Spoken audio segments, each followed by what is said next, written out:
Jackson on the drive, kicks it out for man. Man, three-pointer, bang! Oh, what a man! Magic down the middle, just what I thought. A hook shot at 12, good! Here's Michael at the foul line, a shot on Elo, good! The Bulls win! They win it! Now there's a steal by Bird, underneath the DJ, Going up over Bell, ball away. Yes! Yes! At the buzzer, he does it! Was there ever a doubt? A Smith screen, Posey will defend. Oh! LeBron James with no regard for human life. It's a physical game. Oh, man, oh, God. A monster jam by Blake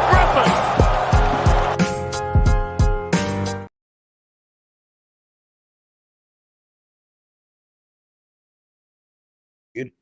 What's going on, y'all? Welcome to another post-game live here on Dime Dropper for the 2023 NBA playoffs. Before we get started, please make sure to subscribe on YouTube at Dime Dropper. Also, make sure to hit the notification bell so you know every single time I go live. And of course, follow me on Twitter, Instagram, and TikTok at Dime Dropper Pod.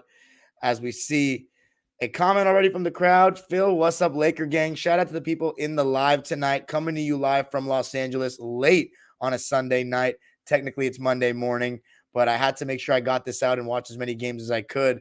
On today's agenda, we're going to go Lakers-Warriors game 3, followed by the Celtics and the Sixers games 3 and 4.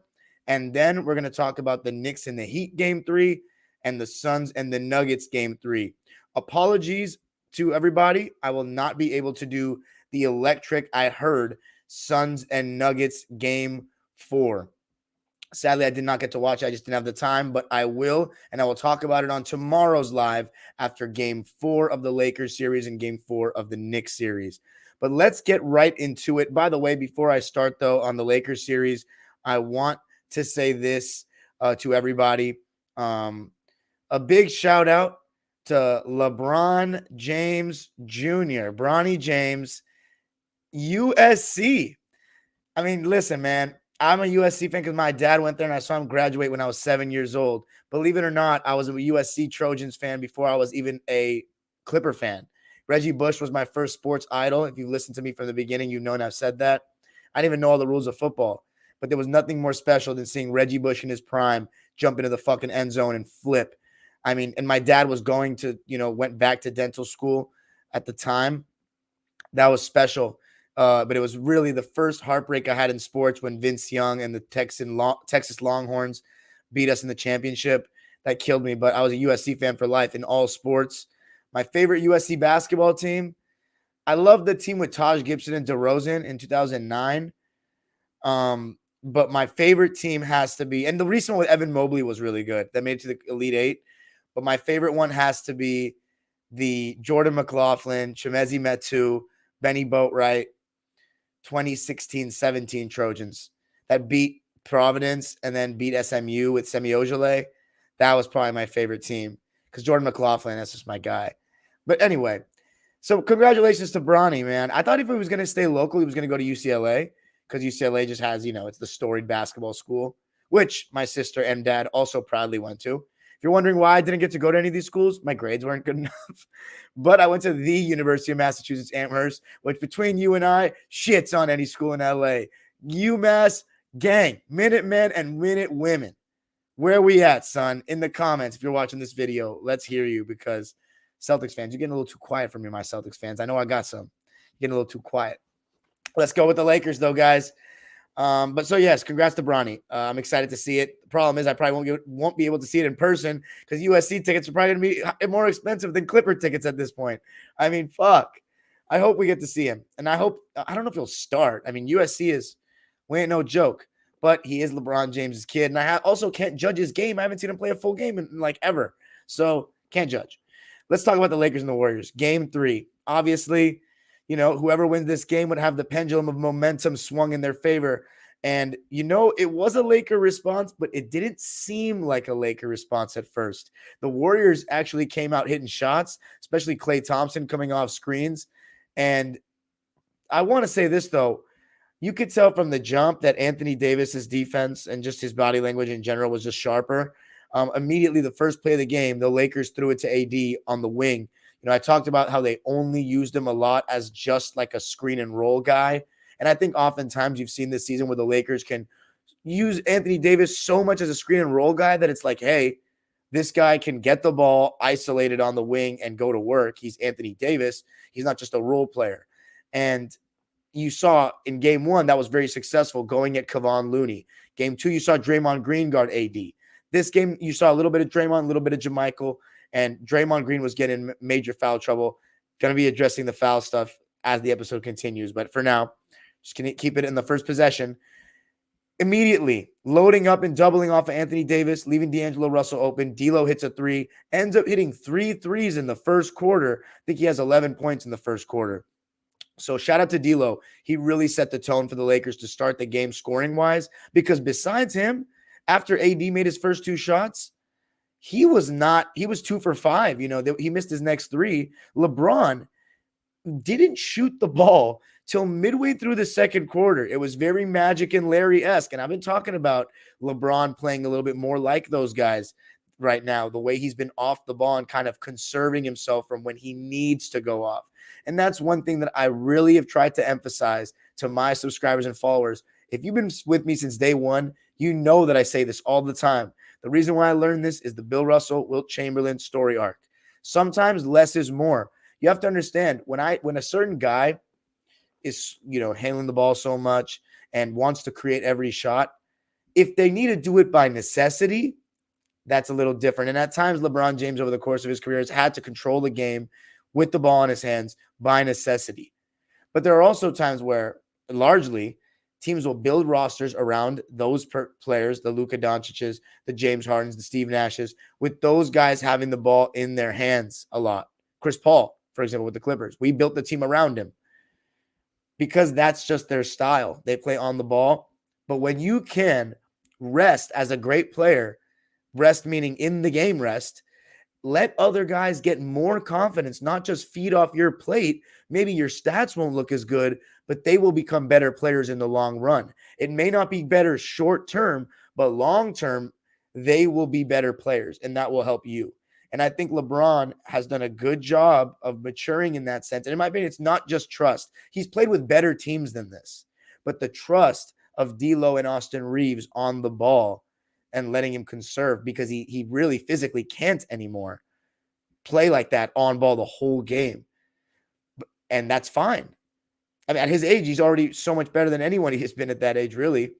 I shouldn't say that age, but yeah, probably that age. Although I know Kareem was pretty damn good at that age too, but I got to watch the film. As far as LeBron, the shape he's in year 20, definitely year 20, there's no debate, because Kareem was like 43 or 42 years old at year 20. And Kobe was on his last legs. But LeBron, what he's capable of doing still at his age is unbelievable from a physical perspective. And I think what I love also is he's not just being off the ball to give those guys more rhythm on the offensive end. He's also conserving for the defensive end, which is what I've been saying he should do in the regular season, but to no avail. Anthony Davis immediately was just back in that high drop that we talked about, worked so well in game 1. And he was, getting ready to block shots, but mainly putting a hand up and contesting those shots with the Warriors players coming off screens and making them think twice about it, making them try to drive and beat him off the bounce and then kicking it out and just not really getting great looks. But the Warriors led 30-23 after 1, led by Klay Thompson, Steph Curry, good defense by Andrew Wiggins as well. And they actually led by as many as 11 points, 40-29. But the game changed on a very specific play when Steph Curry was looking to give Klay Thompson the ball, running up the court on the left side. Klay Thompson wasn't looking for the transition 3, and it went out of bounds. And that changed the momentum of the game. After that, Anthony Davis hit a couple of shots on a roll. You started to see LeBron catch the ball more at the elbow. And it's funny because Jeff Van Gundy and Mark Jackson, credit to them, were talking about, and I thought the same thing.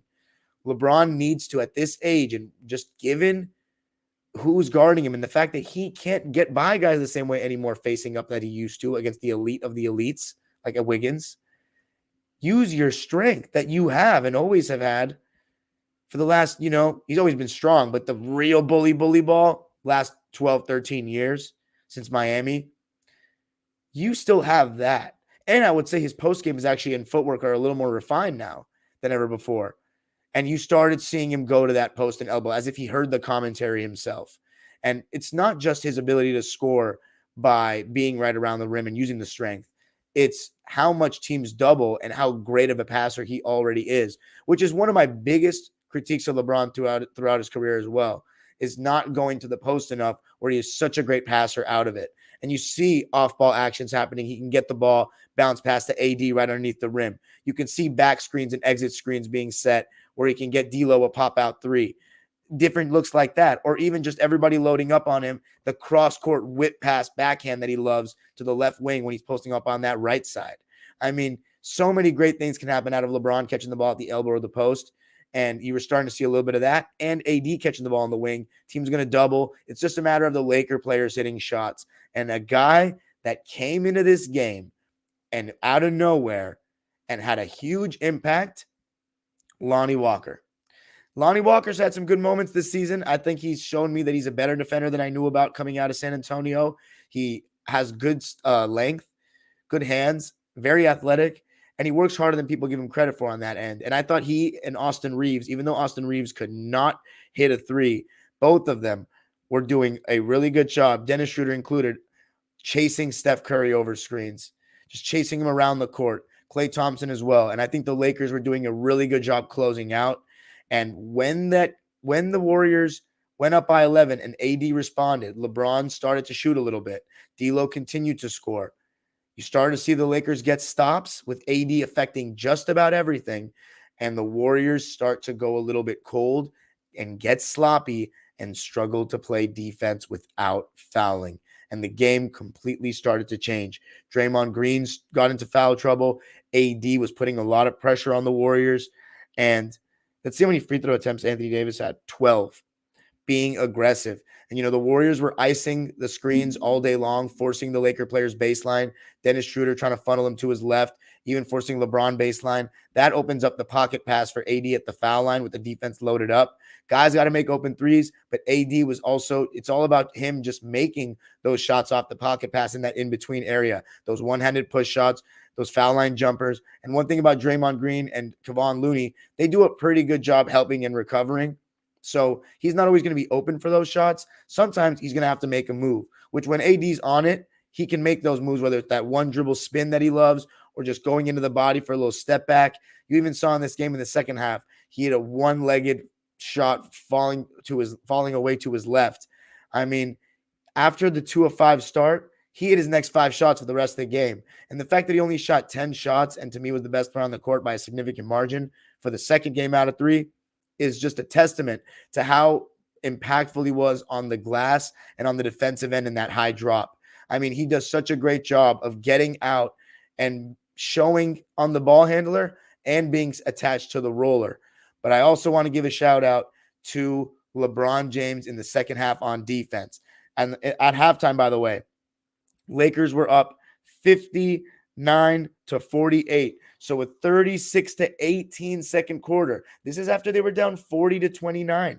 So that means they ended the quarter on a 30-8 run. Yeah.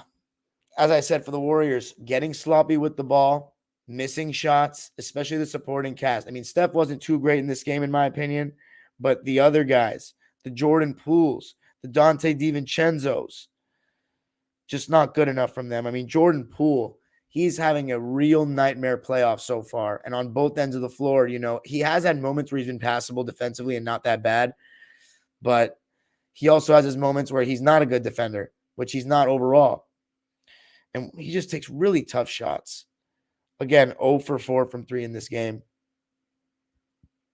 Second half, though, Klay Thompson cooled down majorly and was getting blown by a lot on defense. Steph Curry, not too much better, not having a great shooting night himself for his standards.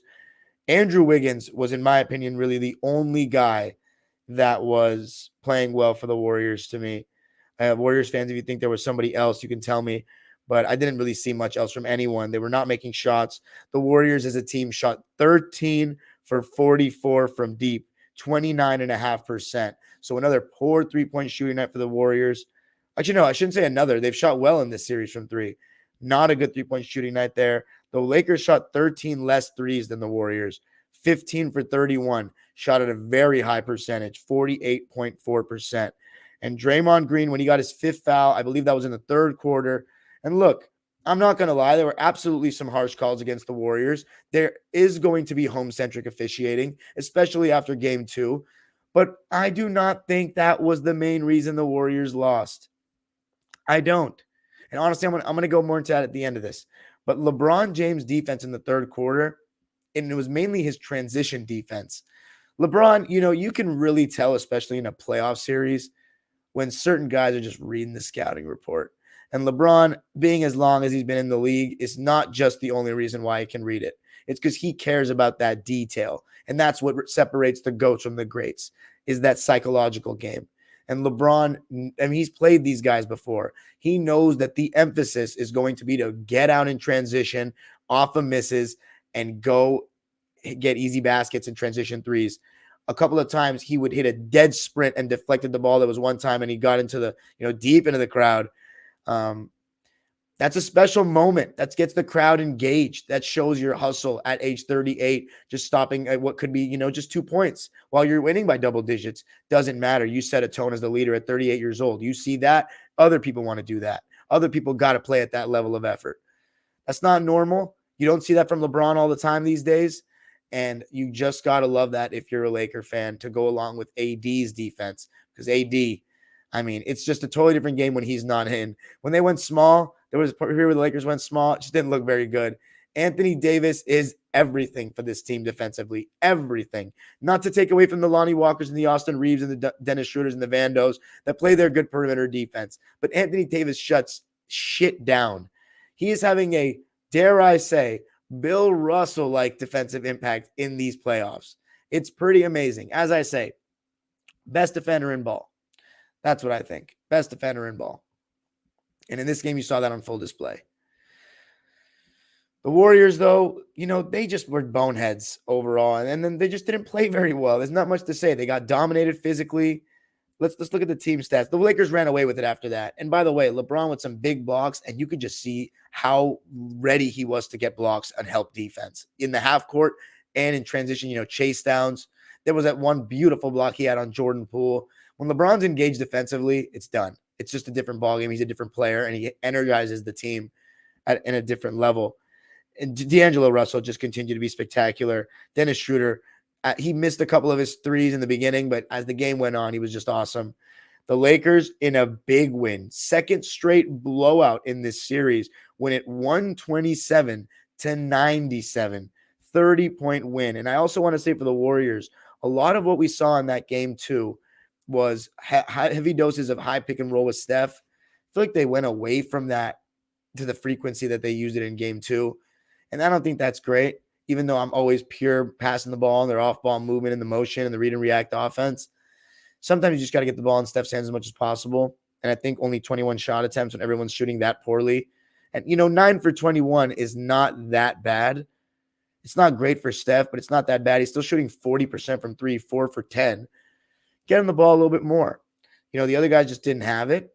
And, when Poole has the ball and Curry's in the game and he's initiating, I get it. Curry's resting and, letting other guys trying to get going. But it's going back to that conversation I just had earlier with myself on this episode with y'all. I shouldn't say with myself. I am talking to you guys. But it's a matter of, do you need to be on the ball that much or do you choose to be on the ball that much? Sometimes you need to. And in this case, Steph Curry's going to need to be better or get the ball more on it. But sometimes he'll get the ball and just look off for Klay Thompson to come off the ball for, come off a screen for a catch and shoot for a catch and shoot jumper. He can say, come set me a screen, Draymond. He has control too. So for all the Curry stands, it's not just Steve Kerr. If Curry wants to run pick and roll, he can run pick and roll. These guys are not like robots. This is the NBA, guys. Like, don't get it twisted. Anyway, let's read the lines. The Lakers, by the way, in the third quarter, nullified third quarter Warriors with the 27-20 win in that one. And then the fourth, cherry on top of the Sunday with a 41-29 fourth. Got to give the Lakers credit. They really just didn't let the Warriors get back in the game. And the Laker crowd, again, the Lakers are undefeated at the Staples Center so far in these playoffs, 4-0. So credit to them. They're going to need to do a big time job one more time. And that is tomorrow on Monday. 3-1. Then it gets, oh man, Warriors got to become part of history at that point. But the largest lead was that 11-point lead, 40-29. Lakers led by as many as 34. They shot 52.5% from the field. The Warriors shot 39.6%. Not good at all. Credit to the Laker defense, but the Warriors obviously just didn't have a great shooting night as well. Both things can be true. 29.5% from three. Lakers 48.4% from three on 13 less attempts. 17-37 in free throws in favor of the Lakers. The Warriors shot 70.6%. The Lakers shot 75.7%, 28 for 37. Rebounds, only a 2-rebound advantage for the Lakers. 8 offensive rebounds advantage for the Warriors, 14-6. The Lakers had twice as many steals, 10 to the Warriors 5. And the Warriors turned the ball over 19 times for 27 Laker points. That is huge. I always say, man, you cannot turn the ball over. I'd say I always say 20 times or more, but 19 is close enough on the road and expect to win a playoff game. That's just too much. Points in the paint, only a 2-point difference for the Lakers in favor. Let's read the box scores. Let's read it for the losing side first. For Golden State, I mean, you're getting a combined, and some of this involves garbage time, mind you. It's not even relevant. It's 39 points off the bench, but it doesn't really matter because all this garbage time shit. Jordan Poole played 22 minutes and was 2 for 9. 5 points, 3 rebounds, 6 assists, but he also had 4 turnovers. So sloppy with the ball, JP. 5 points. That's not going to cut it. DiVincenzo, 2 for 8. So between the two of them, Poole and DiVincenzo off the bench, 4 for 17. 10 points. Not good. Gary Payton, I mean, he's not bringing, I know his box score stats look good here, 8 points on 4 for 7 shooting. He doesn't look playable right now. He's not making the big impact defensively that he was last year, and offensively, he's terrible. He's good on the offensive glass. He's really athletic, but he's still only like, 6'4"? 6'2" he's listed as. Yeah, he makes himself look bigger because he has long arms and he jumps high, but yeah, he doesn't really have much offensively. Kevon Looney played 16 minutes, 3 points, 4 rebounds, and 4 assists. 3 turnovers for Loon. And then the starters, JaMychal Green, only 11 minutes, and he just didn't have it. 5 shots taken, only 1 make. 0 for 3 from deep, just 2 points. Draymond Green, back to not looking at the basket. 2 points. 4 points between the Greens. And 2 technicals as well. JaMychal Green, we had him on the Clippers for a year and a half. He was so calm. I don't remember him ever getting a tech. That Draymond effect is rubbing off on him. 4 points between the two of them, a combined 1 for 9. Andrew Wiggins, I thought he was actually good. 16 points, 9 rebounds, 4 assists. Pretty good job on Braun. A block, a monster dunk. I think it was against AD? I think it was. 6 for 11 from the field, 2 for 4 from deep, 2 for 2 from the line. Really solid all the way around statistically in 28 minutes of play. And then the Splash Brothers. Klay Thompson started well, but 15 points, 7 boards, 6 turnovers. For someone who doesn't handle the ball that much, that's really bad. Almost a third of their turnovers came from Klay. 5 for 14 from the field, 3 for 9, just 33% from deep. Only 2 free throw attempts made them both, but really bad game from Klay overall after the first quarter. And then Steph Curry, 23 points, 4 rebounds, 3 assists, and 3 turnovers. 9 for 21 from the field, 4 for 10 from 3, and just 1 for 3 from the line. That's not going to cut it. Steph Curry has to be the best player in this series, in my opinion, if the Warriors want to win. That's not good enough. Yeah, just 19 turnovers, shooting that poorly. They were out physicaled. Let's go with the Lakers. Troy Brown didn't really play much. It was Lonnie Walker instead. Troy Brown played in garbage time. Rui Hachimura, 16 minutes, 5 points, 2 for 3 from the field. Pretty quiet. Jared Vanderbilt, 15 minutes. He was 0 for 5. Offensively, he's tough, but he still had some good energy defensively to start the game. Actually, no, the Lakers weren't that good in the beginning of the game. Yeah, Vando, he was a +4, but I think the better stretch was in the second half. 0 for 5 from the field. His offense is tough. I mean, that's part of the dilemma for Darvin Ham right now in terms of minutes. His offense is tough. And defensively, he hasn't been very good at navigating screens. I think there's going to be other series for him, Jared Vanderbilt, but this series might just be more for the guards. And one of those guards was Lonnie Walker. Stepped up to the plate. 24 minutes, 4 for 6 from the field and 2 for 4 from 3. Also got to the line for a pair and made both. 12 points, 4 boards. He was a +10.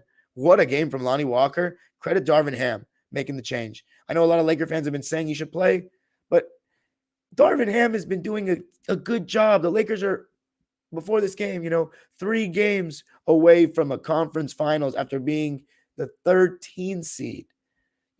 Playing Lonnie Walker a couple more minutes than Troy Brown, or playing him instead of Troy Brown, is that going to make or break the Lakers' championship chances? I don't think so, but it's going to help, sure, the way he's playing. And he looks better in a catch-and-shoot role, in my opinion, than on the ball, Lonnie. Dennis Schroeder, 12 points as well. 4 for 9 from the field. 3 for 6 from deep in the end. 1 for 4 from the line, though. So that's not good. But really solid game for Dennis in 20 minutes. A +13 off the bench. And then the starters. Austin Reeves. 30 minutes played, 10 points, 2 rebounds, 2 assists, 2 steals, but 0 turnovers. That's big time. Only shot 25% from the field, 2 for 8 and 1 for 4 from deep. 5 for 7 from the line, but I thought him chasing Klay Thompson, Steph Curry over screens, especially Klay, better job this game. And I just think he was working hard and was absolutely a contributing factor to the win, in my opinion. He was a game-high +31. So, Austin Reeves finding other ways to contribute. That's what winning players do. And that's why already, to me, he's a winning player in year 2. How about D'Lo? I mean, first, second round series of his career, he looks pretty good.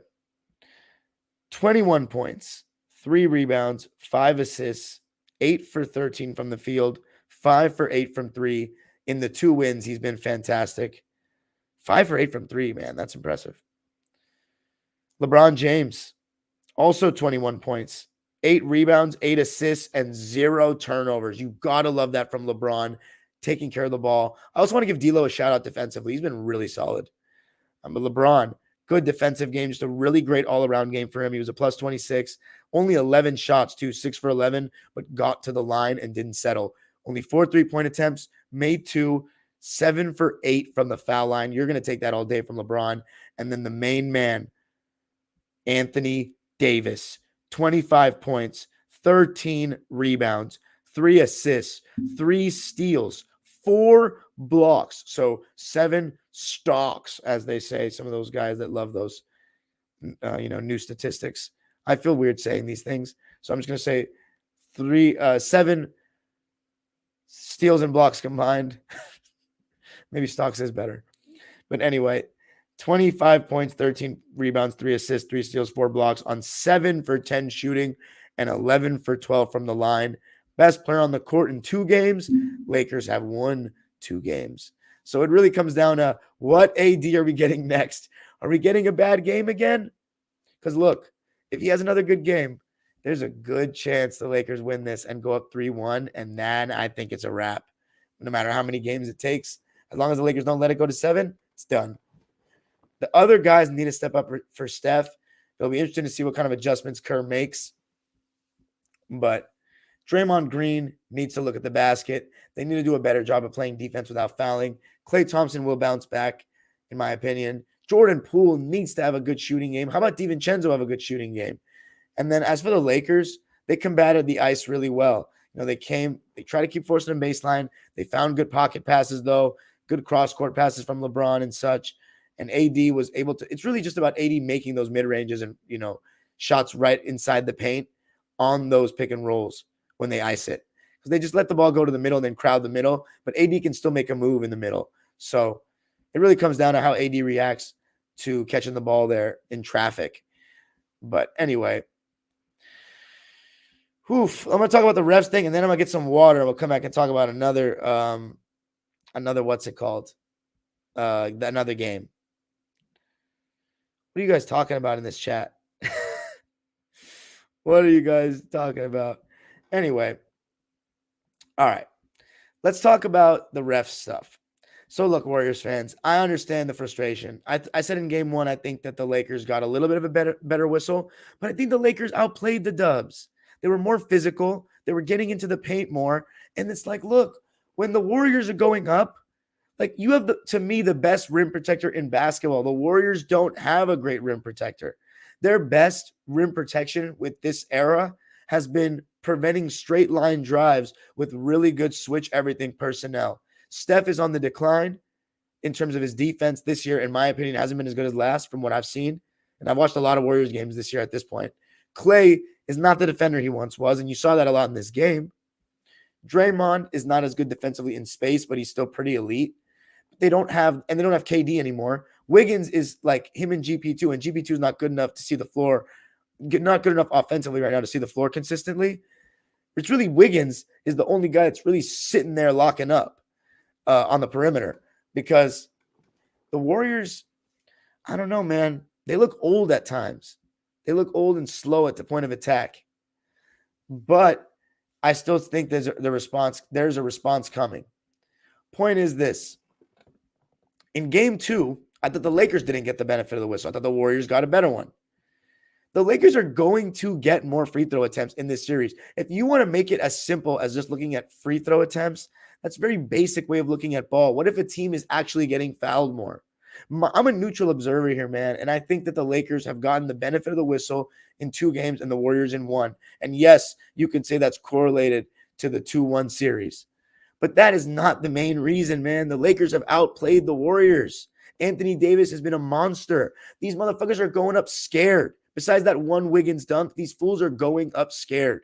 Anthony Davis is intimidating and affecting shots. He's in that high drop. He's forcing a lot of long jump shots. The Lakers get the ball to AD in the mid-range. He rips through and tries to take contact and bump. Draymond was trying to take charges. He didn't get the calls. He may get those calls next game. He's going to get those calls at Chase, in my opinion. It's like it's going to even out in terms of the officiating bias, in my opinion, because what Adam Silver really wants is the series to go long as possible. 7-game series, he wins, because the ratings for that are going to be insane. And I still think it's going to be 7 games. And I'm not wavering on my Warriors in 7 pick. But the Lakers look like the better team right now. They do. But the Warriors are champions, and I think they're going to come back with a response, just like the Lakers came with a response. But, man, I just want to end it with this. Warrior fans, I'm very disappointed. At least the ones on Twitter. I listen to, and I like these people. These are my friends, I guess, Twitter friends, you can say. People that are supportive of my content, and I'm supportive of them. I'm very disappointed in the way they're talking. Being sore losers, man. It's all the refs' fault. It's all Kerr's fault. Never holding players accountable. Never admitting that the Lakers have just played better than you because you hate them so much. Look, man, I hate the Utah trash. I hate the Memphis Teddies. And I really hate the Phoenix Buns. But I'm not going to sit here and just lie. That's just not my style. I'm not going to sit here and make excuses about things. The Warriors are getting out-physicaled.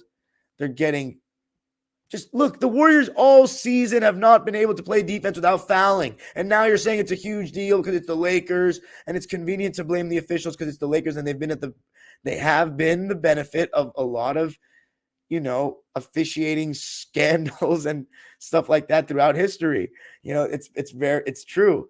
But it's not like you can't, it's funny about Warriors fans is they say, they brag about the ratings of the NBA, saying that the Warriors get more, views than anybody. And then they simultaneously act like Adam Silver's out and the league is out to get them. You are getting the most ratings for the league, and now they're out to get you. Come on, man. The fact of the matter is, home-centric calls have existed since the beginning of time I'm watching basketball. I know they've existed in the early 2000s, and I wouldn't be surprised if they existed in the 80s and prior as well. But to blame it all on the officials is just ridiculous from the Warrior fans. They can't give the Lakers an ounce of credit. I know you hate them. I would hate them too. But come on, man. LeBron goes to the rim. Anthony Davis attacks the rim. Dennis Schroeder goes to the rim. Austin Reeves, yeah, he's a foul baiter, but he also gets fouled. He has a knack for drawing fouls. That is a skill to a degree as well. The Warriors, Anthony Davis is literally just dominating the painted area. He's dominating on the defensive side. He'll take away the drive, take away the perimeter contest, then get out to a shooter, and then get back in position to protect the rim. I mean, it's ridiculous. What we're seeing is an amazing playoff run on the defensive end by AD. The Warriors don't have an AD. And going back to the conversation and the statement I made in the last series against Memphis, I said, who is the best defender in basketball between? To me, it's AD, Jaren Jackson, and Draymond. We're watching all three of them in the playoffs. And AD has played both. Who's the best defender in basketball when healthy? That's the big if. It's Anthony Davis. So stop crying. I don't have any sympathy for any fan bases, my friends. None. I'm a Clipper fan. We only get cheated. I wish I could say, we're just attacking the paint more. I mean, the refs have just been, it's always been a part of basketball. Like, the refs are always going to be doing their thing and giving the home team calls. I never get to say this shit because we always get the shaft. Like fucking 2014. And also, even in the bubble in 2015 against Houston in Game 6, the refs just swallowed the fucking whistle and ate it down their throat. Ugh. And I never mentioned that bullshit either because I don't make excuses about officials like some other fans. And even in this series against Phoenix this year. Don't get me. Oh, and let's not mention that Game 4, the ball was off Cameron Payne. But whatever.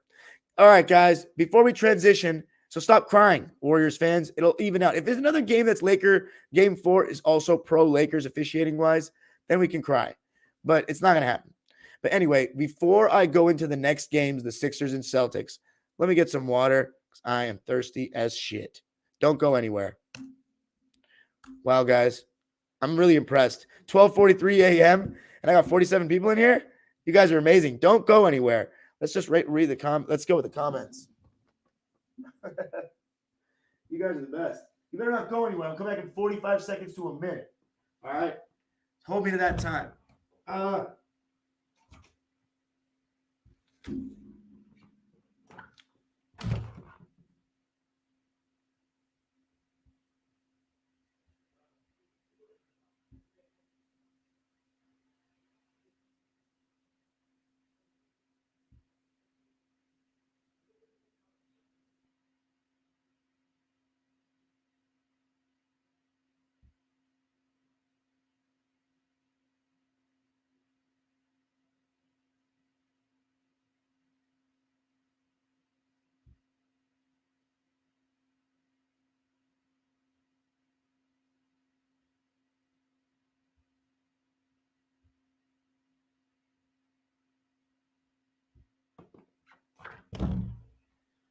Oh, man. All right, let's see. I think I made the time. It was 47 people in here before. Let's see how many. Oh, my God. Look at that. I have to fix that. 45 people. Good shit, guys. Ugh. 3:45 p.m. Where are you coming from, Gabriel? Oh, man. Look at my shaking of the. Hold on a sec. I'm going to mute my mic so I don't blow your ears off.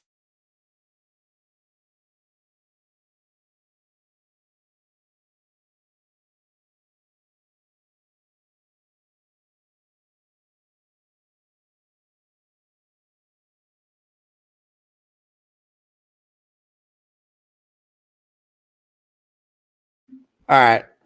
Looks good now, right? Yeah, sounds pretty good. Hold on.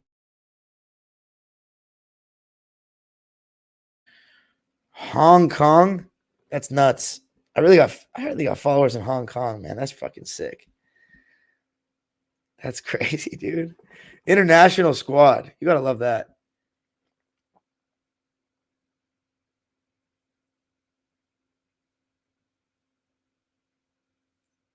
That's holy water, man.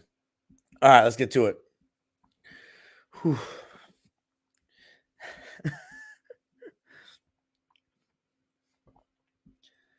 No comment. Listen, man, I'm not in the business of talking smack about people behind their backs. I'm a man. If I'm going to say something about someone, I'm going to say it to them. All right. Whew. You guys are funny. Credit to that fool. Made a name for himself. All right, now let's talk about the Sixers and the Celtics. One of my favorite rivalries in NBA history, of course. Game 3. Going to be brief on it because it's not the most recent game. But Jaylen Brown, he's done a really good job on James Harden in games 2 and 3. And you saw a response from Jayson Tatum. He had 10 points in the first quarter. And Embiid, I want to also say it was really cool seeing Embiid's parents and his kid, like Embiid crying. He wanted this MVP so badly, and he deserved it. And yeah, I give him. It was a special moment in front of the Philly fans that he supported, that have supported him from day one. You got to give Embiid a lot of credit, and he also played well in this game too. Aggressive. He was getting doubled. When he wasn't getting doubled, he was trying to get the mid-range off. Even when he was seeing the double come, he got the mid-range off, which I loved. Because, again, I always say, when you have a mid-range, you can combat double teams when you catch the ball in the mid-range area. And he's like just loves catching the ball at the foul line now. That's his new thing. He gets to see the floor better for his liking. And when the doubles come, he finds shooters. Just a matter of them knocking it down. They weren't really knocking him down in game 3. And Jaylen Brown, he only had, I think, 2 points in the first quarter, but he started to get going in the second and third quarter, going to the basket, guarding James Harden. He had 9 points in the second with some good takes to the rim, some jumpers when Embiid was in drop coverage, and 10 points in the third. Jayson Tatum had 10 points in the first 4 minutes, and then until the fourth quarter, he only scored 7 points from that point forward. So between 8 minutes to go in the first quarter, all the way to the start of the fourth, he only scored 7 points. But Embiid, as I said, really solid. 3 blocks in the first half, 2 on Tatum, 1 on Jaylen Brown. But Harden was just, terrible, overthinking everything, turning the ball over, passing up mid-ranges, passing up floaters, taking bad shots, trying to foul bait. And credit Jaylen Brown. He was doing a really good job defensively and then going at him on the other end. Harden was just getting blown by a good amount. Tyrese Maxey was okay in this game. I don't think he shot well. Let me take a look. Got the games mixed up between watching games 3 and 4. Yeah, didn't shoot well. Only 25% shooting, 4 for 16 from the field, and 3 for 9 from deep, 33% for Maxey. So not great. Embiid, he actually had a 30 and 13 game. But the Celtics, they did a decent job of staying ahead most of the second half. They led 57-50 at the half. And I thought that in the third quarter was fairly even, but the Celtics won it by 4, 31-27. And the game got close. The Sixers came back, made it Harden started to hit some shots towards the end. Embiid was just a beast all night. But Al Horford and Jayson Tatum made some really big shots late. Marcus Smart as well. You got to credit Marcus Smart's effort. Even when he's shooting 33% from the field, like in game 3, still makes an impact on the defensive end.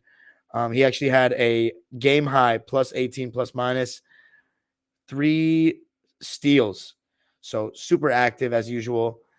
And Malcolm Brogdon, even though he was 4 for 12, big shots and just a steady, calming presence off the bench who makes smart decisions and just adds a little bit of rim pressure, even though he's not the quickest in the world, but he finds a way to get to the basket. He's got a good first step and he knows how to use angles well. 15 points, 6 dimes for Brogdon. But it was the late game shot making of Jayson Tatum to me. 10 points in the fourth and Harden just being trash, along with Tobias Harris was 3 for 6 from the field in the game. 3 for 6, and he shot 0 times in the fourth. Glenn Rivers elected to go with more Melton. Tobias Harris played 25 minutes, Melton 30, and Niang played 19 because he was shooting well and he had 10 points. But Tobias only has 7 points is just ridiculous. The Celtics outscored the Sixers 26-25 in the fourth to steal home court advantage back 114-102. And it really comes down to the fact that the Jays were better than the duo of Embiid and Harden. And at that point of the series, Harden has had 2 bad games, 1 great game. Notable stats for the Sixers. A donut for Paul Reed. Didn't even get a shot up. McDaniels only played 11 minutes. 3 points, 1 for 2. Both his shots were threes. Melton, 14 points and 8 boards. 4 for 10 from the field, 4 for 7 from deep. So he actually had a pretty good game to me. Niang, also in double figures. Like to see that from the Sixers bench. 10 points, 4 for 7 from the field, and 2 for 5 from deep. PJ Tucker, 9 points, 3 of 4 from the field. All of those were 3-point attempts. And then Tobias, those 7 points is just not good enough, especially at home. After he's had a really good playoffs up to that point. 3 for 6. It's just not enough shot attempts, but we've seen that before as a Clipper fan.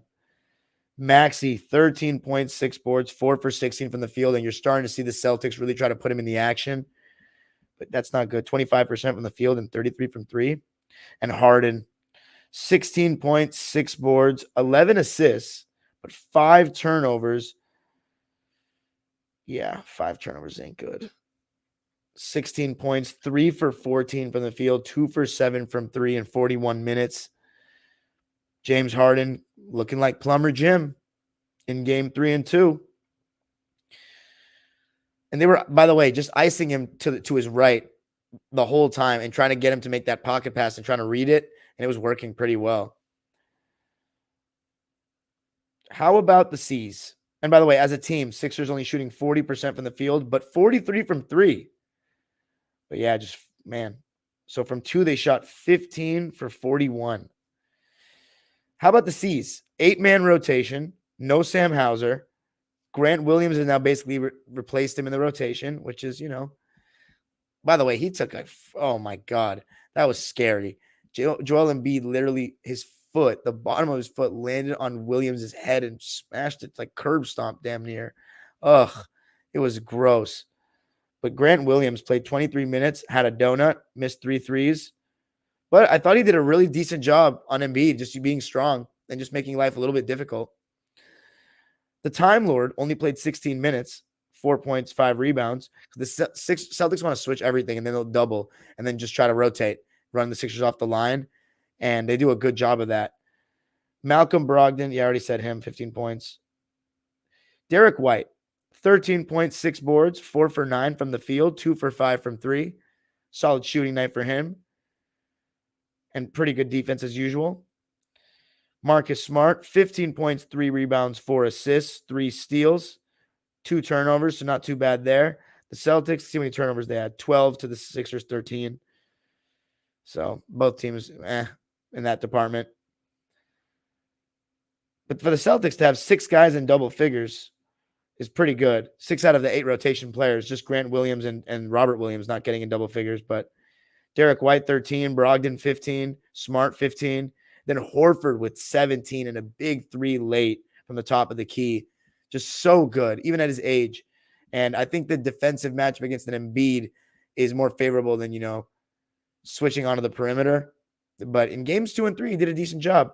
17 points and 7 boards for Horford. 6 for 8 from the field, 75%. And 5 for 7 from deep. So that means he was, 1 for 1 from 2. Big time performance from Horford in 31 minutes. And then the Jays. Jaylen Brown, 34 minutes, 23 points, 7 rebounds, 5 assists. Again, just kind of drifting a little further away in the fourth quarter, if I can recall correctly. Let's see how many shots he took in the fourth. Because the fourth was more about the Jayson Tatum show. But let's see. 3 shots, all threes, missed them all. But still had a pretty good game to me because of the way he played in that second and third quarter. So 23, 7, and 5, 8 for 18 from the field, but 0 for 4 from 3. And then Jayson Tatum, the player of the game for me, 27 points, 10 rebounds, 5 assists, 2 steals and a block, a beautiful turnaround over, I believe it was the right shoulder, and then a step back 3 from the left wing in that fourth quarter late. He shot 10 for 20 from the field, but 3 for 11 from deep. And a lot of those are really difficult shots. Like if you could just do without some of those, it would go a long way. 7 for 9 from 2. So keep being aggressive, JT. Celtics shot 22 for 23 from the line. Sixers 24 for 27. So both teams shot pretty well from 3. The Celtics shot 44% from the field, 35.6% from 3.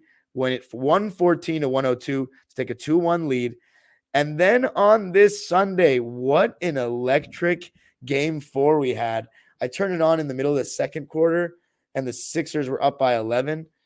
And it looked like they had the game under control. Same stuff. Embiid at the foul line doing great things, knocking down the mid-range. When he was one-on-one, attacking the basket. James Harden, though, the difference was he was hitting. It was another big-time Harden game, just like game 1. The step back was falling. The mid-range was falling. He was making plays. And it was really the Embiid and Harden show. A lot of Maxey, but again, not a great shooting night. And they were putting Maxey and Harden to pick and roll a lot, Boston, to try to get success. But the Sixers were standing tall, up 59 to 50 at the half. They were up by 9 going into the fourth. And then it was looking like another major Glenn Rivers team choke job. I remember at one point it was 22 to 8 in the fourth in favor of Boston. They just went cold.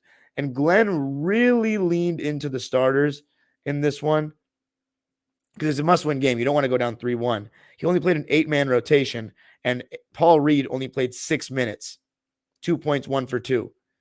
So that, you're basically playing 7 guys. All the starters played 31 plus minutes. 4 of them played 45 plus minutes. Mind you, this is Embiid playing 46 minutes coming off a sprained knee. So it's just a lot for them to carry. The Celtics went 8 deep, but Grant Williams gave them 12 minutes and the Time Lord gave them 14. So now you're really starting to see rotations shrink as the level of competition and level of basketball gets higher. Only certain guys, the best, can really play heavy minutes on this floor. And the Celtics, they started to get hot at the right time. They played this lineup of Brogdon, Smart, the Jays, and Horford, 5 out, and it was causing problems. The Sixers were scrambling all over the place. And what would happen was they'd put Maxey or Harden in the pick and roll. Sixers were switching everything. They double, and then you get the ball moving, defense in rotation. Horford was hitting threes. Brogdon was hitting threes. Marcus Smart hit a corner 3 again. I mean, they were getting back in it. At one point, they led by 5, 105 to 100. And I, for a second, thought the Celtics had won it. Malcolm Brogdon made a 3 just after Marcus Smart had made a 3. Big timeout called by Glenn at the 2-minute mark. Harden came back and I believe hit a mid-range. It was either a mid-range or a floater, but big response by Harden. Like you needed it. This is basically your season on the line. And they had a really good defensive possession where Jaylen Brown had Maxey switched on to him, didn't even call for the ball. Marcus Smart takes a step back contested 3. That's on JB. Again, why are you so unassertive at the end of games? That needs to change. Because some nights Tatum's not going to have it. You got to be assertive. And then let's see. I'm just looking at the play-by-play to get a little reminder. PJ Tucker's and 1. Oh, man, what a huge play that was to tie the game.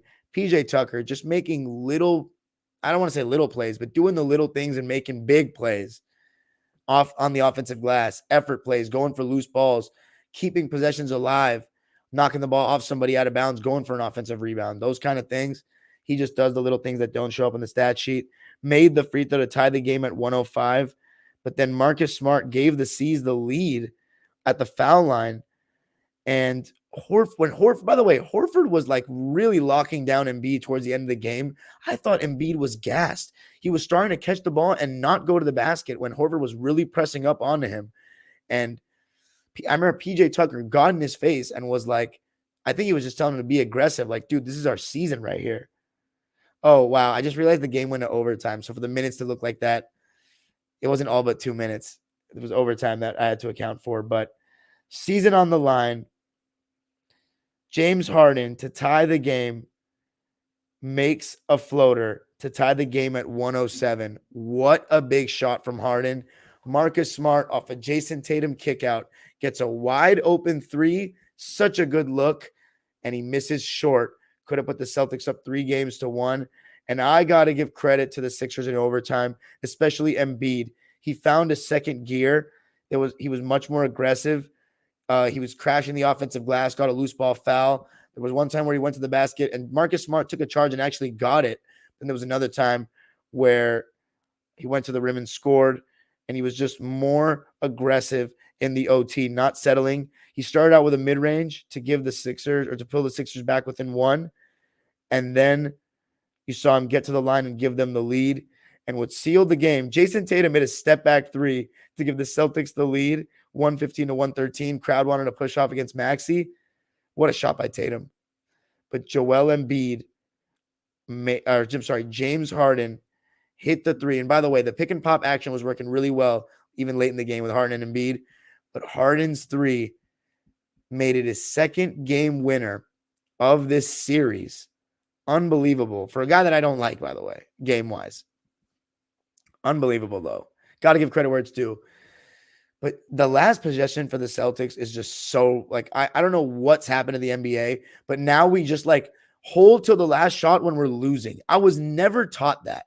I was taught that you go as quick, try to get as good of a shot as you can as quick as possible when you're down, so then you can foul if you miss.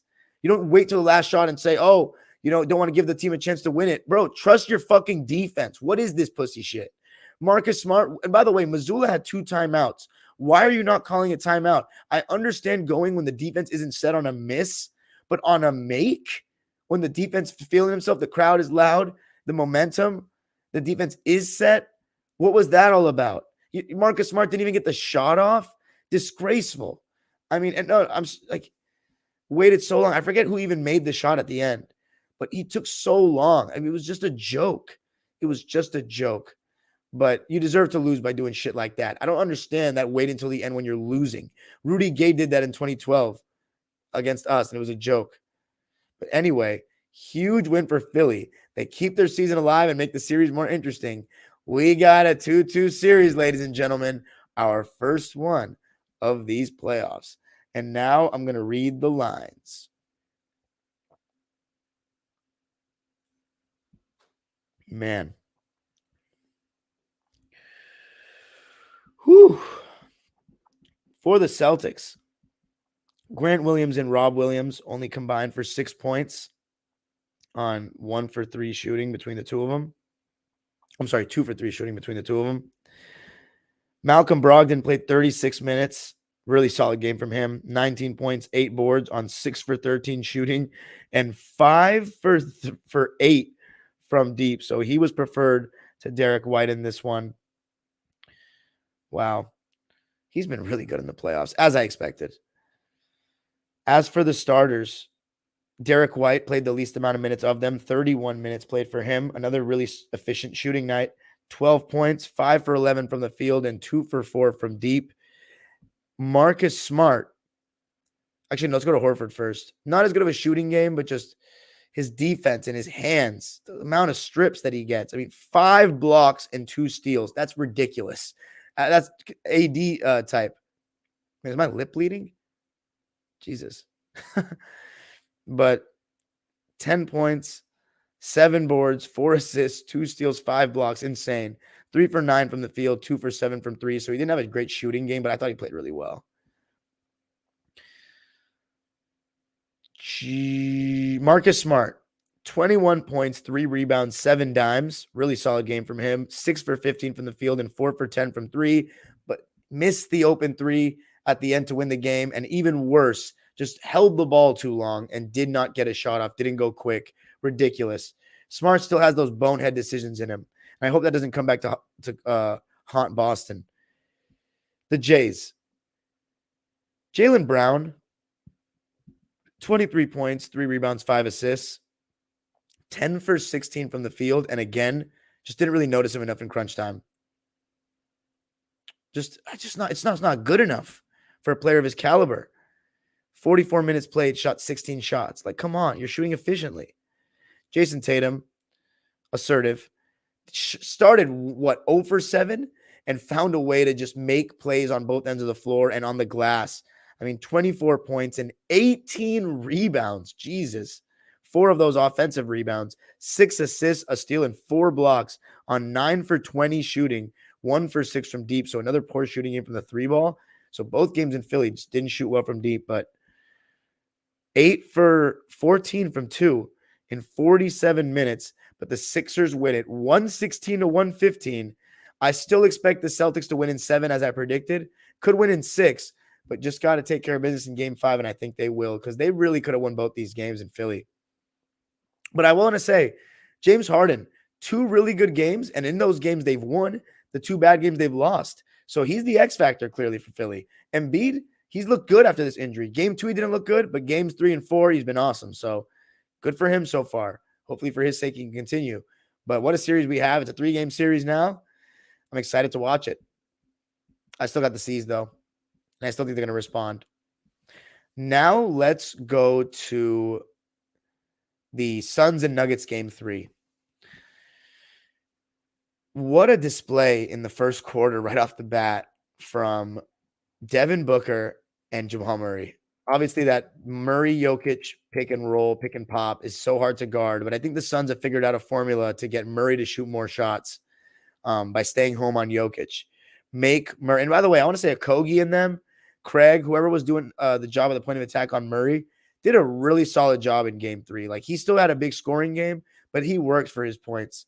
And I thought they did a good job getting over screens and just being physical with him. And they did a good job of staying home on Jokic. Most of the points that it felt like Jokic scored were on him having the ball in the post or catching the ball isolated. So good stuff from Phoenix defensively, but Devin Booker set the tone. By the way, Chris Paul not playing in this game. Still out with that groin injury. Cameron Payne starting in place. And I thought that Cameron Payne, just like we saw in 2021, added a little bit more pace. But Devin Booker, I mean, he started by hitting every sort of shot you can think of as he has in these playoffs. Mid-range, 3, going left, going right, from the elbow, 1 or 2 dribbles, like just anything and everything to the rim in transition. 18 points in the first quarter for Book, 27 at the half. And just like every other damn game, it's KD and Booker trying to do everything offensively for these guys. But in this game, you saw Monty Williams play some guys that we've been wondering if they were going to play. Terrence Ross, TJ Warren. TJ Warren got 26 minutes. Terrence Ross got 14 minutes. And instead of Bismack Biyombo, you saw the Clipper killer this year, Jock Landale. And in the first quarter, the Suns led, actually they were down 31-29. But in the second quarter, they outscored the Nuggets big time, 38-21. And I have to say, even though DeAndre Ayton was a little bit more aggressive in game 3, like I remember him affecting a couple more shots in drop coverage. I'm talking about defensively, but Jesus Christ, offensively, 4 points, 9 rebounds. I mean, he's just playing so soft. Jock Landale was a lot better than him. He was aggressive. He played hungry. He was going for loose balls, playing really solid defense, being physical, finishing around the basket, rolling well. Just much better game from Landale than Ayton. Made a huge difference in that second quarter. And you saw a little bit from Warren. You saw a little bit from Ross. Hit a couple of shots. But it was mainly KD who started out missing everything against Aaron Gordon, who's done such a good job, I think, as well as you can. But you started to see him then be a little bit more aggressive and get to the foul line. He was getting to the foul line left and right, and he and Booker combined for, let me see, in that first half, 48 points. 48 points combined between the two of them out of 59. I'm sorry, no, out of 57. 67. It was 67-54 at half. So big time half from Booker and KD. But in the third quarter, the Nuggets came back. They outscored them 36-23. And you started to see Murray in that pick and roll and Jokic just dominating Ayton and just dominating in general. I love his offensive repertoire. Such good footwork. Able to hit in the mid-range, being aggressive. And Ayton was struggling in that drop coverage. Murray was getting to the rim. I don't even know why I made that earlier comment about Ayton being better. I think it was just one block he got, and I was like, oh, shit, he got a block. But no, didn't seem like he was that much better. Murray got to the bucket a couple of times and was being aggressive, but so was Booker.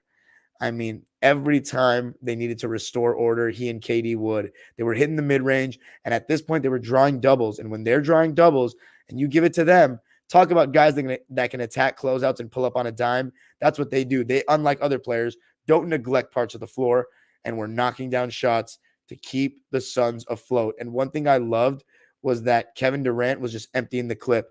I'm always critical of him for not shooting enough. Sometimes just letting the game come to him. No, you go out there and grab the game by the throat. He and Booker did exactly that. And just Devin Booker to continue shooting so incredibly on extremely difficult shots and high volume is insane. Like I said in the Clippers series when he played us, I was like, okay, he's bound to have a bad shooting night at some point. When is he going to have a bad shooting night? This is crazy. This is one of the best first 2 rounds of a playoffs I've ever seen an individual have in my life. This is every single game he's hitting shots that are tough, and he's hitting them at a high percentage. It's unbelievable. But, I thought the fourth quarter was pretty entertaining. The Nuggets were trying. It seemed like Murray was just getting a little bit too many shots, though, compared to Jokic. A lot of that Murray-Jokic pick and roll. And as I said, the Suns found a way to stay attached to Murray. Stay attached to Jokic and get Murray to shoot a lot of those, sidestep mid-ranges or step-back middies. But they got what they wanted overall. It was more about Devin Booker and KD just being ridiculous offensively. But the Suns outscore the Nuggets 31-26 in the fourth quarter. They won it 121-114 in game 3 to keep their season alive, because you go down 3-0, that's a death sentence in the NBA. But big time win from Phoenix. Let's read the lines. The Nuggets, only an 8-man rotation. Christian Brown played 10 minutes, 2 points, 3 boards, 1 for 2 from the field. Jeff Green, just 14 minutes, 7 points and 3 for 5. The Nuggets only shot 10 for 30 from 3 in this game, just 33%, so just didn't have it going from the outside. Bruce Brown, 23 minutes, 11 points, 3 rebounds, 3 assists. Only the 4th Nugget in double figures, 4 for 11. Is not a great percentage. 23 minutes of play. And then the starters, who all played 34 minutes or more. KCP, 34 minutes, had a really good first 2 games, but just 2 points on 1 of 4 shooting and 0 for 2 from 3. So not a good game for KCP. And he was struggling with Booker. But who hasn't struggled with Booker in these playoffs? And then Aaron Gordon, really bad shooting game. Thought he did a really good job on KD though overall, but 9.7 rebounds, 3 for 13 from the field, 0 for 3 from deep. And then the duo, Michael Porter, 21 points, 12 rebounds. Thought he shot really well. Didn't really pay attention to his defense because I was looking at this game more from a Suns perspective, and I thought their defense was pretty good, Phoenix. I mean, they tried their best. You just got to do enough to beat Denver. It doesn't. It's not like you could hold them to under 100 or anything. You just got to do your best to beat them, make life tough. They did that, but it was more of a shootout than anything. 21 points, 12 rebounds for MPJ on 50% shooting, 7 for 14, and 60% from 3, 6 for 10. So solid, efficient shooting night from MPJ. And then Murray, 32 points to lead the Nuggets, 6 rebounds, 5 dimes, 13 for 29 from the field, 1 for 6 from deep, though. So not a good 3-point shooting game for him. A second one in a row where he shot poorly from 3. Jokic, 30. What the fuck? Oh, my God. 30 points, 17 rebounds, 17 assists. They went to a lot of mid-post Jokic. His passes are obviously on the money, but holy shit. 30 points, 17 rebounds, and 17 assists is crazy. That's it. Whoa. 11 for 19 from the field. Only 2 3-point attempts. Just what a game from Jokic. But 6 turnovers. Half of them for the team. 6 for 12. 6 out of the 12, I should say. So, not great. But that's still an amazing game. As far as the Nuggets losing that game, I just think, look at the supporting cast. Maybe it was too much Murray and Jokic, but I don't think so. I mean, that's just normal. They shot a combined 58 shots. If anything, it's too much Murray. There's no reason why Jokic is shooting so efficiently and he's your best player, maybe the best player in the world, and Murray is shooting 10 more shots than him. I get giving with the defense, I'm spacing out so hard here. What the fuck is the phrase? Oh my God, I'm getting so mad. Taking what the defense gives you. Oh my God. Too late. Taking what the defense gives you, I get it. But sometimes, then fuck it. Nope. Less pick and roll, more throw to Jokic. Because that way, even though they may double him, at least you're running it through Jokic as opposed to through Murray. But anyway, for the Suns, Ross, 5 points on 2 for 7 from the field. 1 for 6 from deep, though. Shamet, 2 for 4 from the field. 0 for 1 from deep. Landale, 6 points, 9 rebounds, 1 steal, 3 for 3 from the field in 22 minutes. TJ Warren, 26 minutes, 7 points, 3 boards on 3 for 7 shooting. Torrey Craig, it's so weird that he just plays amazing against us. I think it was for Kawhi. They really played him for Kawhi. They don't really have a great scoring wing, Denver. But he shot so well against us. That's why I'm so confused as to why he's not playing. Only 3 minutes. That's so weird. So total bench points for Phoenix, 22. 22 total bench points. Still nothing.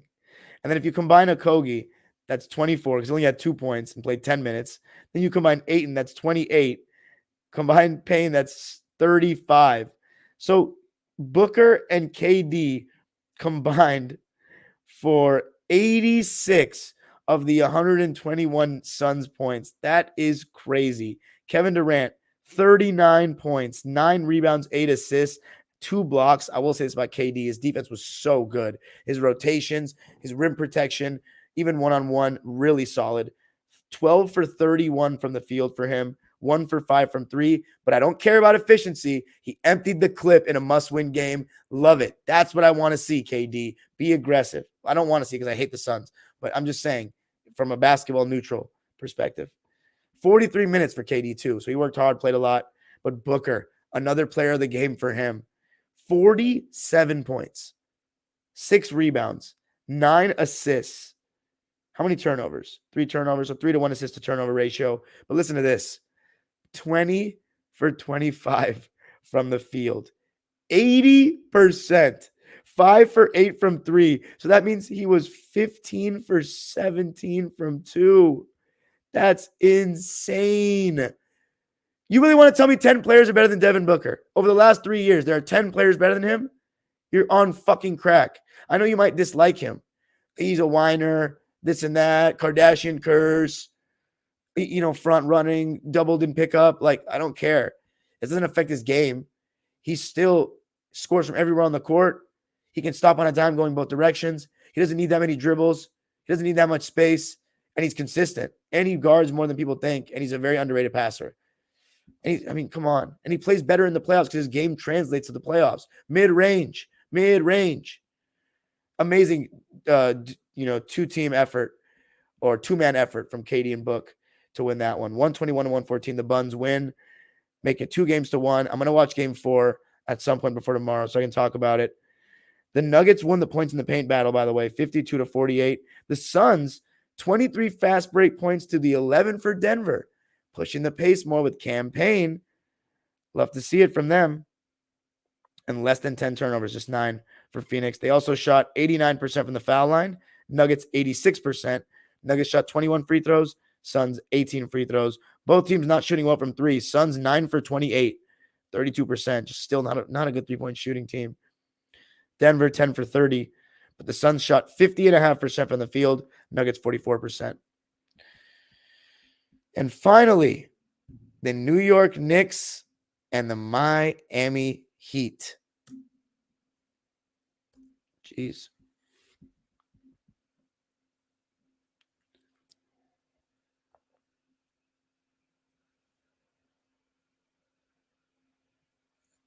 Imagine this, guys. I still have to record Locked On Clippers after this. Can you believe that?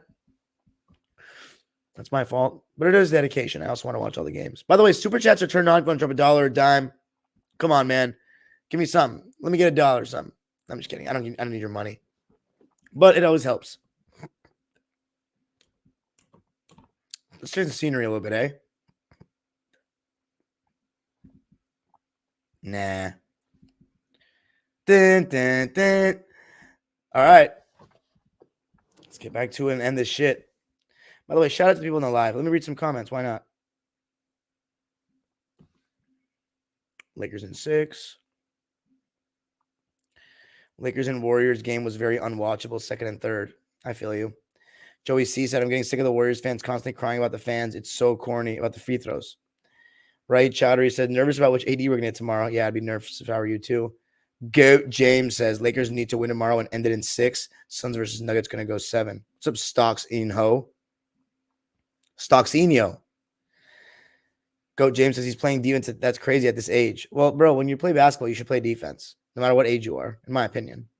But the athletic plays he makes on defense, I'd say yes.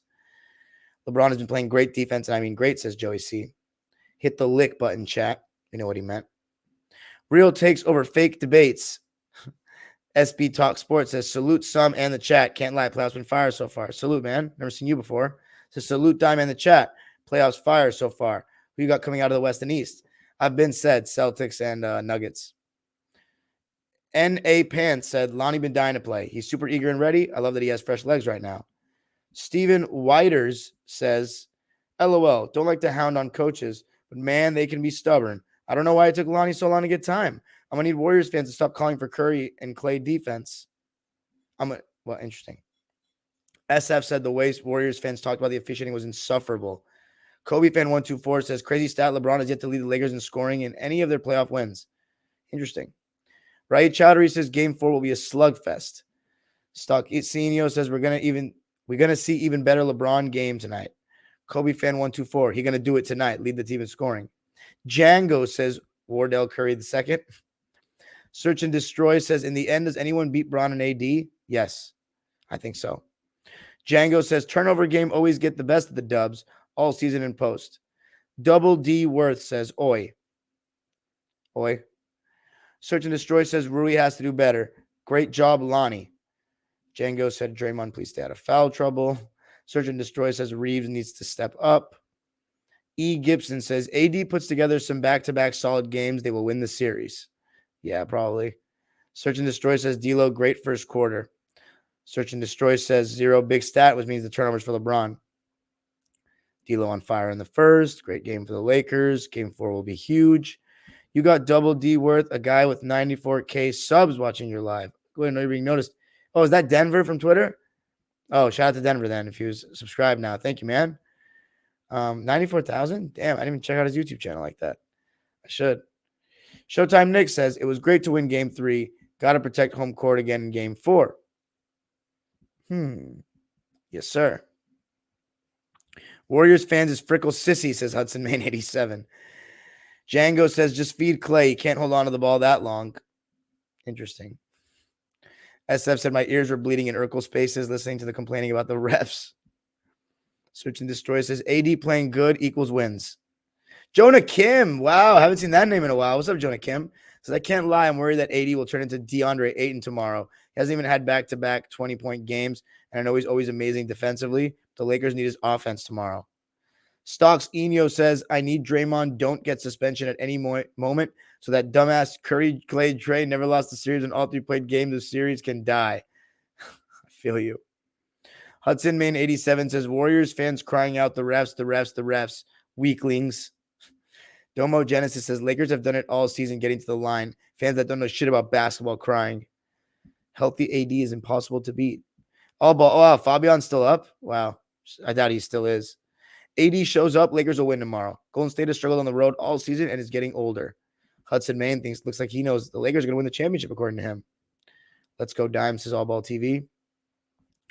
Warriors fans, go get some bunk rest. It's curtains. Lakers in 5. Oh, my God. No names, my friend. Jack C. What's up, Jack? Said Lakers in 5. AD is one of the greats with Braun. Duh. Crown James. Stocks Eno said, refs crying don't even make any kind of sense in 30-point blowout. LMAO.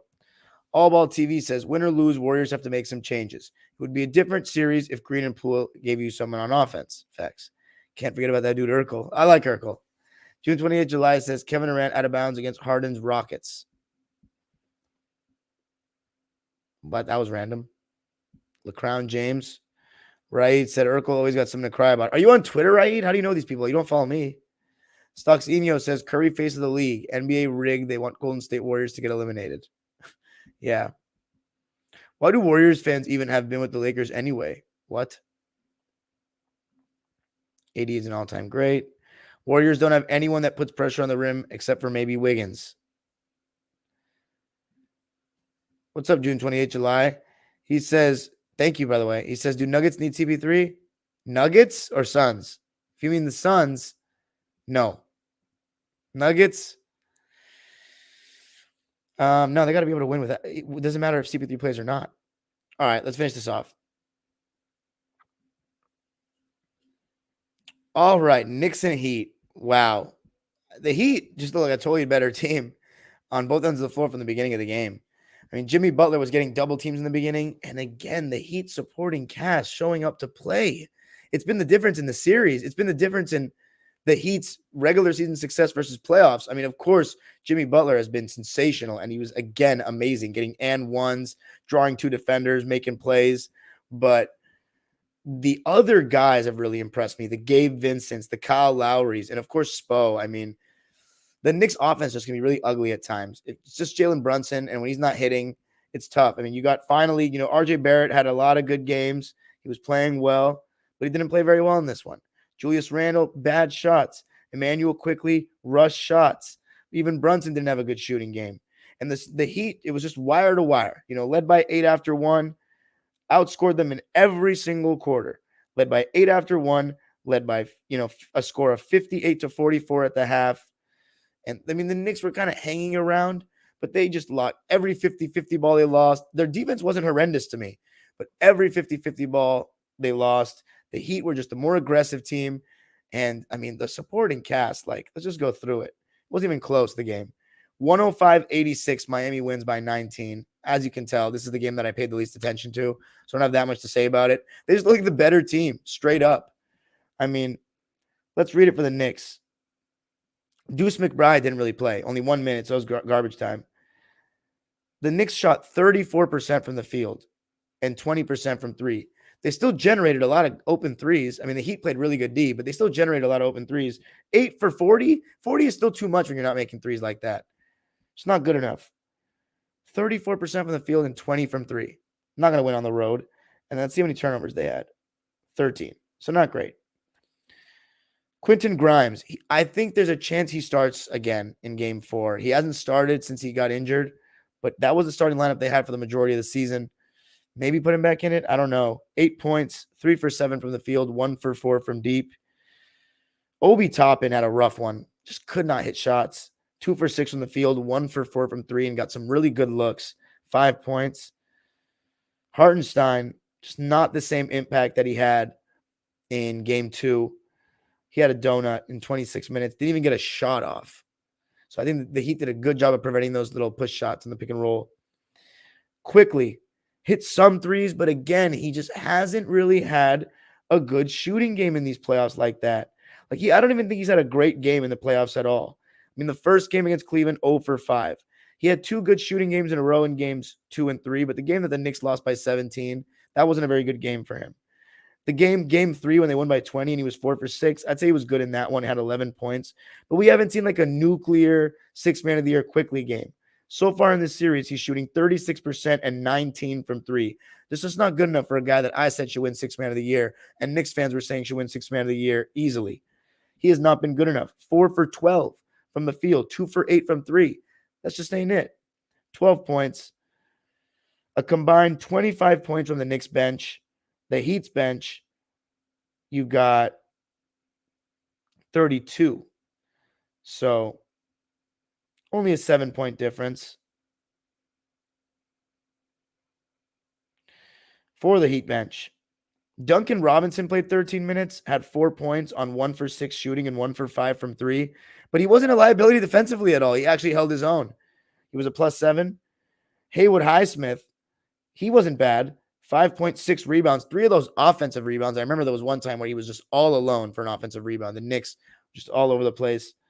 And one thing the Knicks were doing a lot was hedging those screens with Jimmy. And when the big guy was getting sucked out of the paint, the rotation for Bam was nobody to be found. And Bam was dominating the glass and scoring a couple of points on the rolls. Bam Adebayo, 17 points, 12 rebounds on 7 for 14 shooting. So his best game of the series thus far for me. Solid double-double, really good defense. Cody Zeller. Solid performance from him and got into a scuffle with Randall in the second half. And I love it. You know, Heat and Knicks have a rivalry and a historic rivalry when it comes to fighting under the basket like that. So cool to see that it continues even in 2023. Cody Zeller with 6 points and 6 boards. Definitely his best game of the playoffs for me. 3 for 6 from the field. Very solid performance from Zeller in 12 minutes. And then Caleb Martin didn't shoot well, but definitely added good defense. He was a plus 13, 3 points, 5 boards. 0 for 3 from the field. But Kyle Lowry, what a playoffs he is having right now. So good in the pick and roll. He's making shots. He's getting to the line with his foul baiting tactics, playing good defense, taking charges, making good decisions. 14 points, 3 rebounds, and 4 assists, 0 turnovers. 4 for 9 from the field and 2 for 4 from 3. 14 points. I mean, he has just been phenomenal in these playoffs. Just phenomenal. And in the postseason, he is shooting, not even shooting that well. Wow, it's crazy. His stats look worse than in the regular season. But if you watch him except for the field goal percentage is a little bit up, but if you just watch what he's doing, it's just crazy how much that differs from the percentages. He's been great. The starters, Gabe Vincent didn't have a good shooting game, but his defense I thought was really good at the point of attack. He was a team high plus 14. It was 1 for 8 from the field, 5 points, 4 assists. Kevin Love, 4 points, 9 rebounds, 4 dimes on 1 of 5 shooting and 0 for 3 from deep. Don't let that fool you. Some of his outlet passes were ridiculous, and that's been a real weapon so far in these playoffs. K Love, he's really finding a way to impact the team positively with a plus 12. But I'm saying he's just making a good, consistent impact with those outlet passes and rebounds and just his ability to stretch the floor and make defenses worry about that 3-point shot attempt. Max Strus, what a performance. I mean, he was just huge. Making tough threes, too, with guys closing out right in his face, hands in his faces. In 19 points, 7 for 14 from the field, 3 for 10 from deep, but 50% from the field. And he was just hitting. Just felt like he was making everything. Big time game from Strus. Second leading scorer on the team. Jimmy buckets, 28 points. Not the most efficient shooting game for him, 9 for 21. But a very, very solid game from Jimmy. So good. 2 blocks in the game as well. Player of the game for me was Jimmy. The Heat only shot 39% from the field and 22% from 3, and they still won decisively. Shows you how much of a slugfest it was. But I didn't even get to the Knicks starters. Forgot. Mitchell Robinson. He has not been nearly the player we saw in round 1. Only 14 minutes. And I think part of it's because they don't want to go to that drop coverage, because Butler's been killing it and has killed drop coverage in these playoffs. 1 for 2 from the field, 2 points, 5 boards for Mitch. Just not much there. No blocks. And then the other starters, RJ Barrett finally having a bad game. He had a stretch. I mean, he had 3 good games in a row to end the Knicks-Cavs series. Looked good in these first 2 games, even though he was benched in, game 2? He was benched towards the end. But 5 for 16 from the field, 2 for 7 from deep. Gonna need better from RJ in game 4. Just 14 points for him. And then Josh Hart, he's got to make his 3 balls. A lot of good looks. He does other things, but if he can make the 3 ball, it'll be big time. And the Knicks, they don't really have any knockdown 3-point shooters. I talked about that on my, by the way, I have a weekly show now with ALLBALL, Fabian, and Flea on Sundays at 3 Pacific, 6 Eastern. Every Sunday, even in the offseason. It's called, we're calling it the Wu-Tang of sports. And we're just going to chop it up. And you guys can even come on and talk. But we were talking about the Knicks don't have any knockdown 3-point shooters. They really don't. And that's going to hurt because the Heat seem to. With Strus, Caleb Martin, even though they didn't shoot well from 3 in this game, but they have been hitting, and you expect them to make those shots. Josh Hart had 15 points, 12 boards, 5 for 12 from the field, 2 for 6 from deep. So not a very good shooting game for him. He did get a double-double. And then the stars. Julius Randle, awful game. Just bad shots, not posting up enough. 10 points and 14 rebounds, 4 turnovers, 4 for 15 from the field, 0 for 5 from 3. Just stupid shots, just not it. And then Brunson just had a tough one. Credit the Heat's defense. 20 points, 6 rebounds, 8 assists. He was the best part of the team, as he normally is. 7 for 20 from the field, though. So just 35%. And 0 for 5 from deep. So just a tough game for Brunson. The Knicks lose it by 20. Adjustments, I mean, X's and O's wise, I can't go that in depth. Like, they got to make their open threes. And they just got to play better. Like, I know that's so cliche. They got to play better. Randall, stop being an idiot. Stop taking rush threes. They got to stop with the one pass or the no pass possessions. You know, just coming up and chucking threes. Move the ball.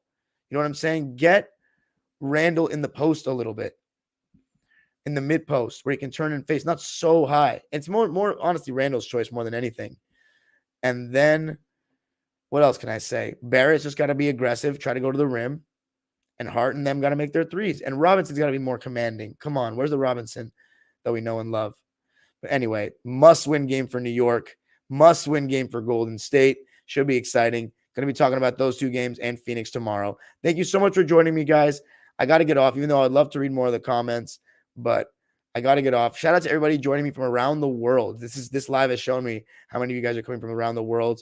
I see all you guys. Appreciate you all. Please make sure to comment on this video right now when it ends so the algorithms continue to be sharp. Peace.